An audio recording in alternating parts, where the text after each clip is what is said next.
Earlier this year, the International Aerospace Quality Group, IAQG, released Revision C to AS9100, the Aerospace Quality Management System standard.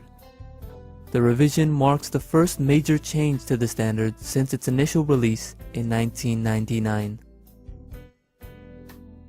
AS9100 is based entirely on ISO 9001-2008, and it additionally tacks onto the aerospace industry requirements. These requirements were placed to ensure safety, reliability, and the quality of aerospace products.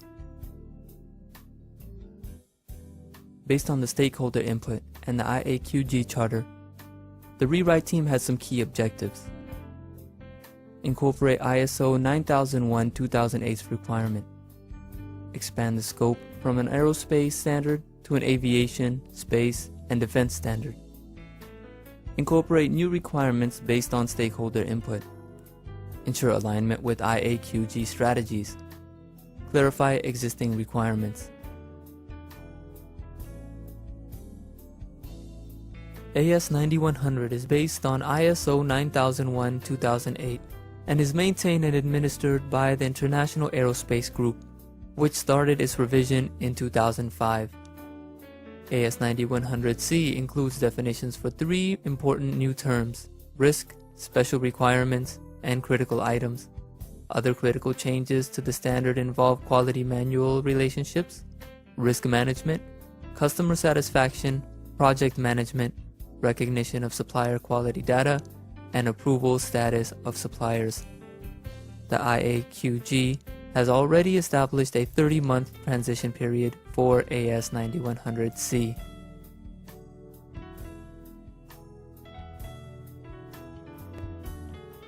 The International Aerospace Quality Group, IAQG, has proposed a 30-month transition timeline for existing certified organizations that went into effect on January 1, 2010. The Online Aerospace Supplier Information System, OASIS, database will be used to share IAQG expectations and track clientele transition activity via certification body issuance of AS9100C certification.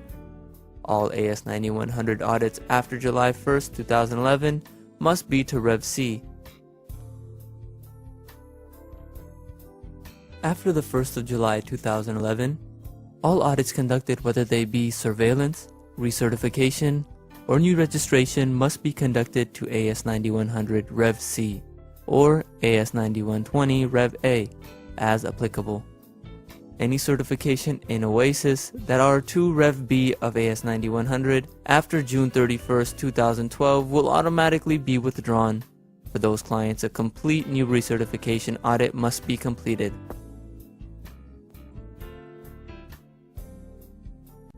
All aerospace certifications will expire, regardless of certification expiry date, if clients have not transitioned to AS9100C or AS9120A by July 1, 2012.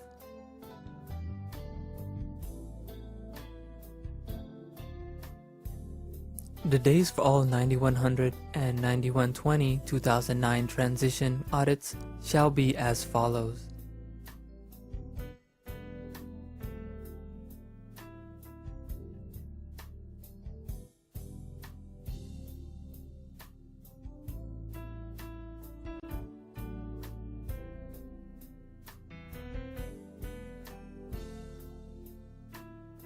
For multiple site organizations, the transition during the existing audit cycle will vary. If you are a multiple site organization, please call ISA office for additional requirements. Organizations seeking certification to the 9100 or 9120-2009 AQMS standards must formally declare to ISA conformance to 9100 or 9120 prior to ISA conducting the transition audits.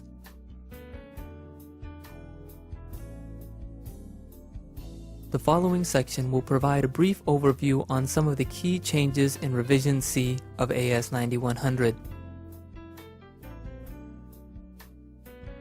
This change deleted the previous requirement to create a document showing the relationship between AS9100's requirement and the organization's documented procedures. The stakeholder input was that this requirement had no effect on product quality and was viewed as prescriptive. A new requirement requires on-time delivery, that product quality be measured, and that appropriate actions taken when customer objectives are not met. The evaluation of customer satisfaction shall include monitoring of product conformity, delivery performance, complaints, and corrective action requests. This requirement will establish a clear relationship between the QMS and organizational performance. A new requirement for planning and managing product realization in a structured and controlled way. Most aerospace products are complex and involve multi-tier partner and suppliers. Organizations will have a process to manage product realization to ensure quality and that schedules are not compromised.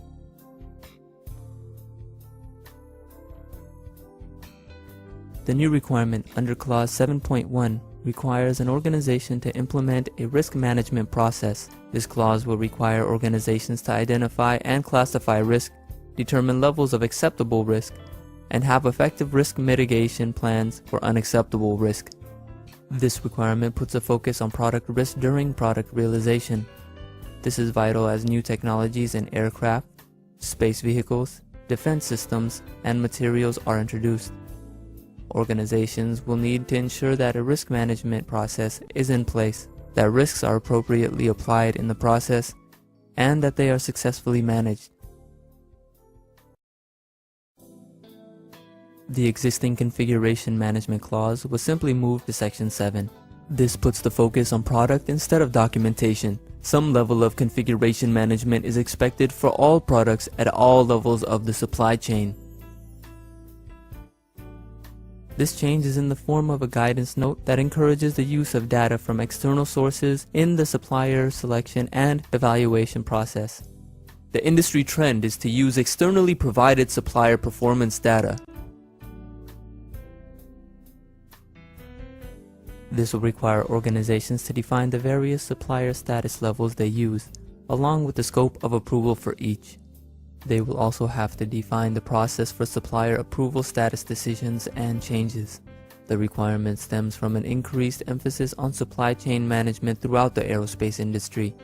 Conditions for using a supplier must depend on the approval status, and an organization must be able to demonstrate the logic used in making those decisions. Process, responsibilities, and authorities must be defined. The previous revision requires organizations to periodically validate test reports for raw material. This was often a misunderstood concept, frequently misapplied, viewed as prescriptive, and subject to varying interpretations.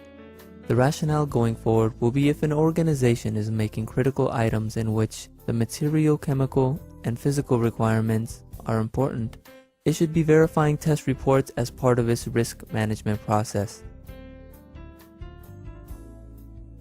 This change moves the first article inspection required from Clause 8.2.4.